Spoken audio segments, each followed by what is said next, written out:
But Barack, last week we were talking about Yeah. killing the filibuster. Now all of a sudden, we're getting around it. What do you think's changed, and why they are now talking about getting around it as opposed to just killing it?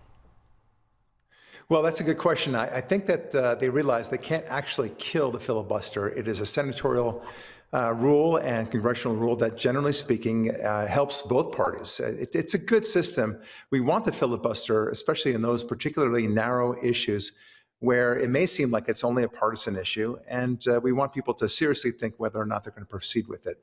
They would have to have a vote to stop the discussion about that might be in the filibuster itself. So I think that's the reason why, is that they just can't kill it and they want to get around it, like you said. So I'm not surprised there. Hmm. Well, at the end of the day, everybody knows that these voting rights bills keep getting stalled in the Senate. Why is that, Carrie Ann? Why are they getting stalled?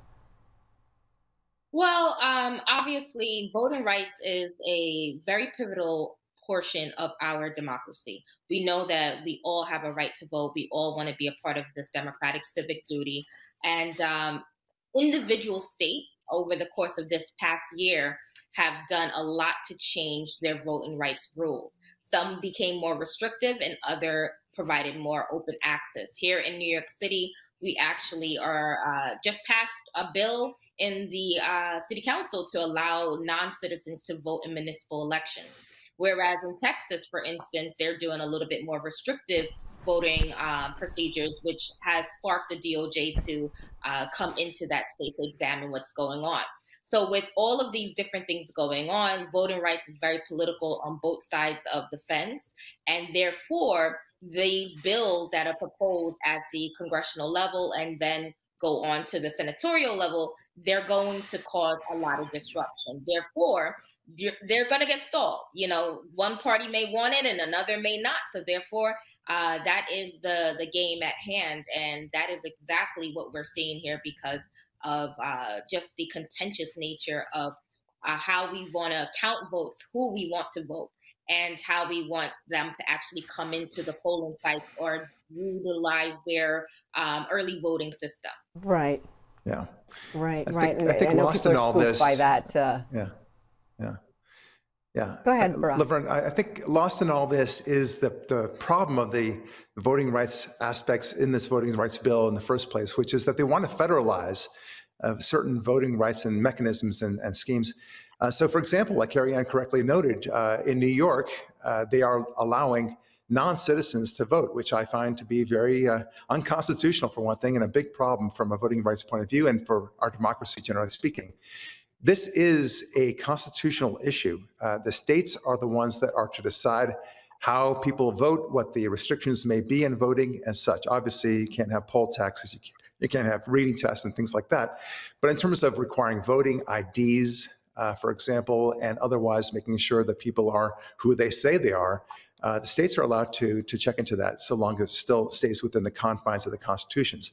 So this is a big problem. The Voting Rights Act, as they present it, will likely get shot down by the Supreme Court if it ever gets passed in the first place.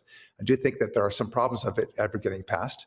But even so, that's part of the reason why I think so many senators are balking at this idea. The fact that it's called the Voting Rights Bill doesn't mean that it's a good thing or that it's a constitutional thing for that matter. That's the issue at hand. Yeah, Barack, and I know people are spooked at that, but I got to tell you, personal note, I lived in New York City for years. I was a green card holder, and I was very active and engaged, and I couldn't vote. So somebody like me would benefit from that, but I understand the constitutional aspect of it as well. Oh, But I wanted to oh give an I'm a example because people naturalized think, citizen oh, myself. somebody can't vote. Yeah. Are I'm a you? naturalized citizen myself also, yeah. So I became an American citizen. My parents, when I was 13, my parents, when they were 40 something, and they understood they couldn't vote until they became a citizen.